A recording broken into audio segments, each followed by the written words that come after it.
But Chair, the recording has started and the meeting is live. Okay, thank you very much, Carol. Found our pawb a croeso to the Standards Committee meeting on the 7th of February at 2 o'clock. Sorry for the late start due to various technical issues that we've been having. I understand we've got 3 apologies. One is Russell Stafford Tolley, Ian McIntosh and Liz Lindberg. Any others that we're aware of? No others, Chair. No? Okay, that's great. So now we go to the minutes of the previous meeting. Have people had a chance to have a read through, and if there's any questions, any changes or anything they would like to note?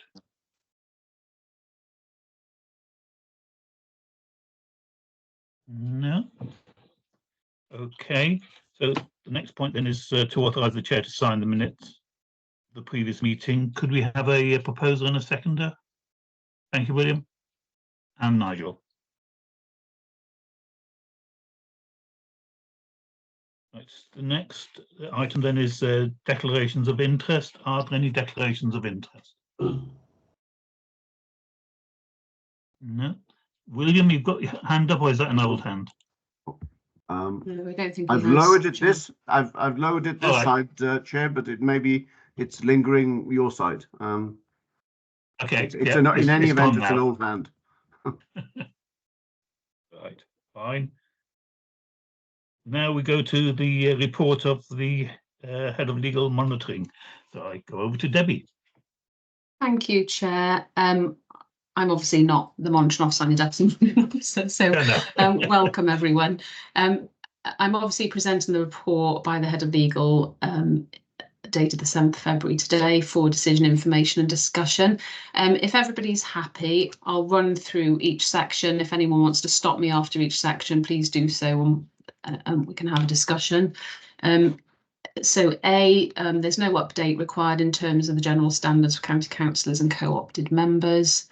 In relation to B, as is normal, we've referred to any referrals of county councillors to the Ombudsman for Wales. We've amended it, as I've discussed previously, with a new table, so you can see the stage that those referrals are at. So we have 2 that have been investigated, and one is that has been referred to the Standards Committee on the 20th of November 2023.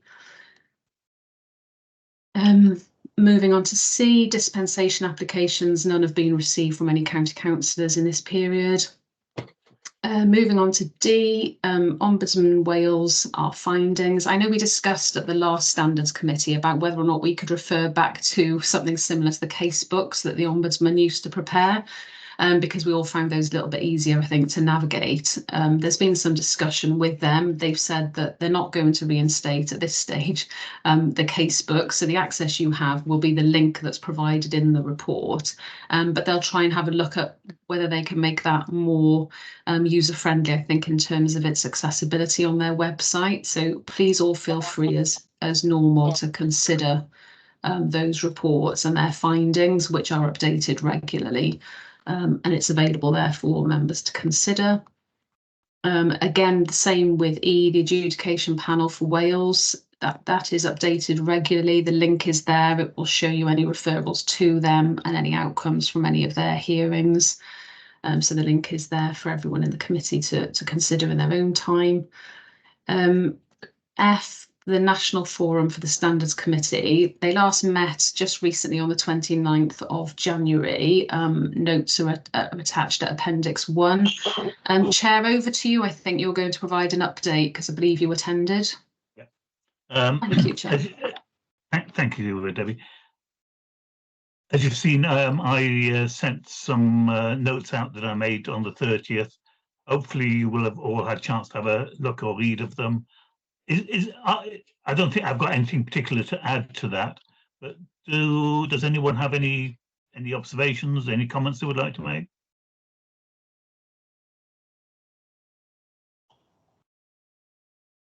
No? None other than to thank you for attending, Stefan, and value your experience and time of attending the National Forum. Thank you, Jonathan. Okay, if that's all, then that's fairly straightforward. We'll move on to the next item, which was whistleblowing. Back to you, Debbie. Thank you, Chair. Yes, so G would refer to whistleblowing. The committee have asked previously, and it's on our forward work programme in terms of whistleblowing cases that the council have received. So we've set out there, obviously we can't give many details, so it's been broken down into the areas where those complaints have been received, the year they've been received, and the outcomes in relation to all of those. There's also some the Local Government Elections Wales Act 2021, Section 115, has now put an obligation on local authorities to report complaints to the Governance and Audit Committee. So in future, they will be seized of dealing with complaints and reviewing those on behalf of a local authority to make sure there's that mechanism for them to consider all complaints, so not just whistleblowing, but complaints for the authority. So we've just made a comment there that those in future will be referred to that committee. But I just wanted to give you some detail really in terms of whistleblowing and a new toolkit that the HR service are developing, just so that they can make sure they're raising awareness so people are aware of what they can and can't do if they have a concern and they believe it's whistleblowing. And it meets that criteria, and for staff to speak up about concerns that they may have and seek the appropriate advice.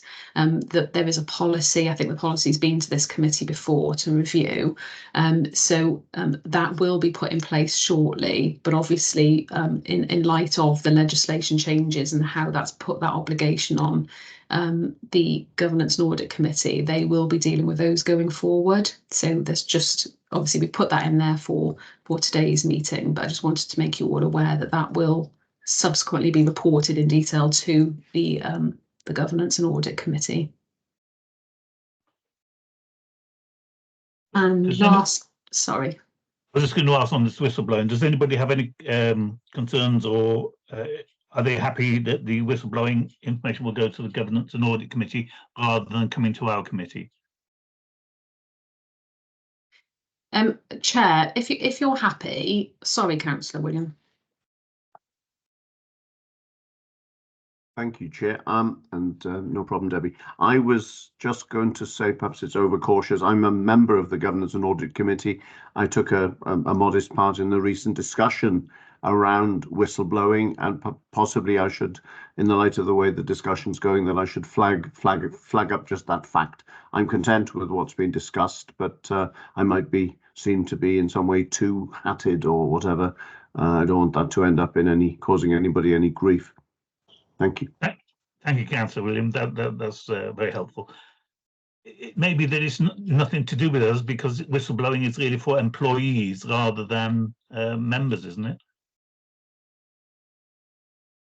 The whistleblowing policy applies to employees. Yeah.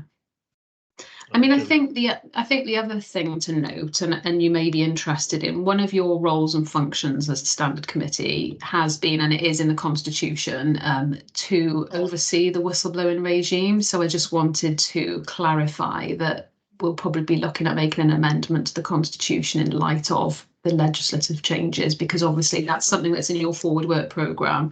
So we just need to ensure that we address that appropriately in line with the Constitution. So I'll keep you updated on that in terms of the next meetings and what action's been taken. And that might alleviate your thoughts, Councillor William, in terms of being on the two. So yeah, those changes will take place as well.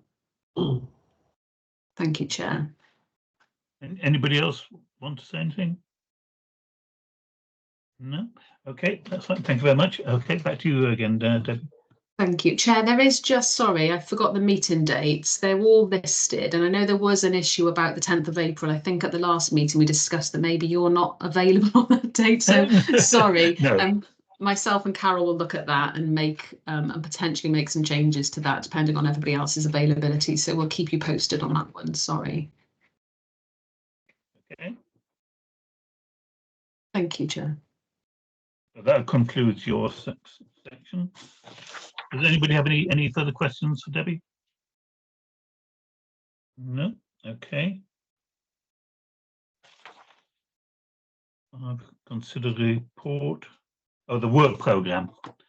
That's next on the list. Has everybody had a chance to have a look at the work programme, and do you have any observations? Oh, sorry, Item Chair, 5, you've Chair? got item 5. Sorry, Councillor Will. Yeah, the work to consider. Oh, sorry. The annual review of acceptance of gifts and hospitality. On mine, it's on the previous one. Okay. Have you had a look at the information that we've had?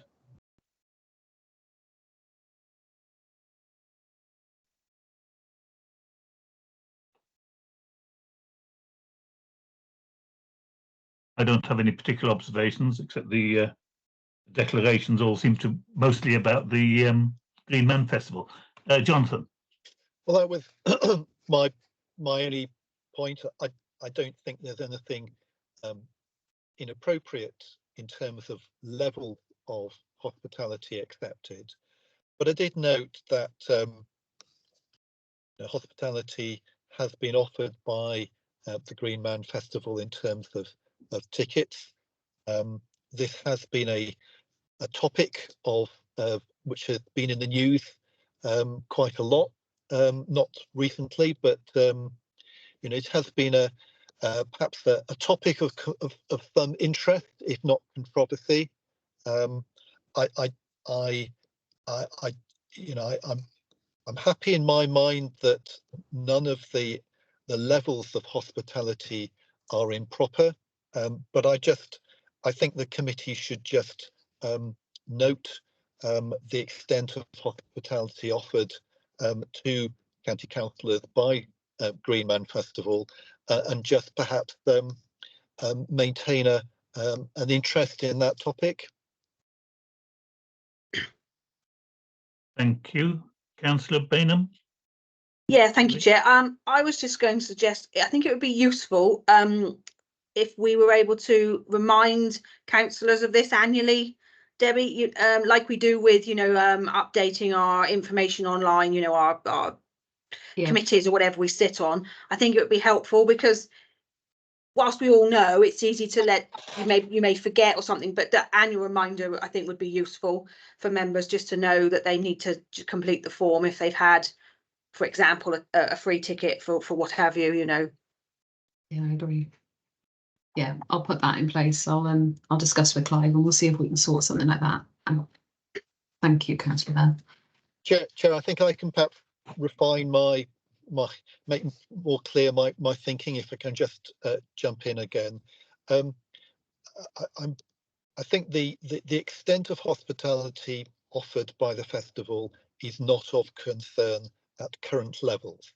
If we were to find as a committee that a majority of members were being offered hospitality by one provider, such as the festival, that might be something that we wish to look at. I agree. I just wonder sometimes why some organisations offer this hospitality, and should we include that? Perhaps we don't know, unless it's to curry favour for favourable decisions with the council. I don't know. I don't know about council policies. Does anybody have any views on that? Well, Chair, the guidance to the Bribery Act issued by the government does explain that there can be wholly legitimate reasons for offering hospitality, which can be to enable somebody to just simply gain familiarity with a particular event, or to provide an opportunity for for an interaction. And they take the example that it's not necessarily wrong to invite somebody to a sporting occasion if then that is in pursuit of a legitimate interest. I think our concern would be if a level of hospitality or an extent of hospitality was being offered such that it might cloud members' judgment. Yeah. Yeah, I'm with you at the moment, Jonathan. I don't think there's anything in particular that's a major concern. So. Yeah. Okay. So we'll do another one of these this time next year. Debbie? Yep. Yep. Yes, Chair. Okay. Next one then, number 5, is to consider the report, which is the work programme. Have you all had a look, and do you have any other comments?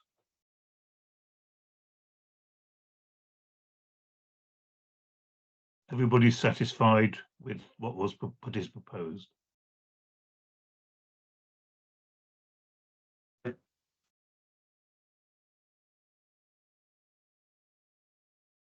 Okay.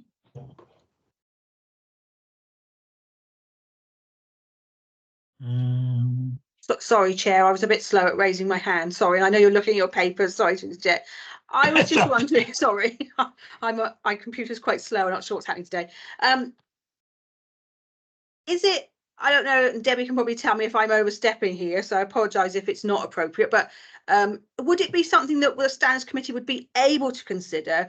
Would be, I know on there we've got the attendance at meetings, but would we be able to look at the number of committees that actual individual members sit on? Because I don't know if that's appropriate, or is that not something that's in our remit as the standards? Possibly not, but No, your role is to consider attendance at committees and meetings. So you need to oversee the attendance of members. That's at 8.8.13. I'm not quite sure. How do you mean, Councillor Bev, in terms of? Well, you'll have some members, if we look at it as a percentage when we get to that meeting, which is later in the year, we all have some members that will have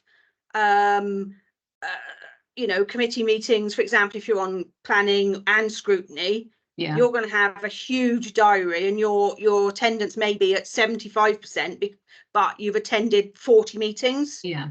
Whereas then you have a member that is not on any committees and only attends county council, which is maybe 8-9 times a year, and they might be on 100%, but have only attended 8 meetings. There's that disparity of, it doesn't quite work, but obviously that's not in our remit, so that's fine. Well, I think what happens when you're overseeing the attendance, generally, you'll get the statistics and the percentages. And then if, for example, it became a problem, and I know previously we've looked at the membership of that member on certain. So, for example, it's like you said, well, they are, you know, they might be lower, but it's because they've got that they're a member of lots of different meetings and groups. So then that's taken into consideration by the Standards Committee. So it's only when it falls below that level that you then start to interrogate the reasons for that. And then obviously you take into account those things that you're talking about. Okay, thank you.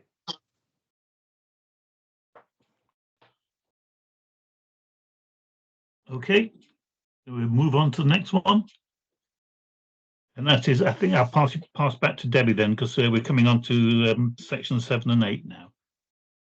Thank you, Chair. So in relation to the items to be considered, agenda item 8, it's the monitoring officer's view that the access to information procedure rules applies to that report, and therefore to disclose information at this stage would outweigh the public interest in disclosing it, and therefore it's my advice that we move into a confidential session for item 8, Chair. Thank you. Councillor William. Chair, I would seek to support that recommendation by proposing it. Thank you. Is there a seconder? Yes, I'm happy to second. Thank you, Claire. Okay, so we'll now need to move into a confidential session. Thank you. So Carol, if you could do the necessary.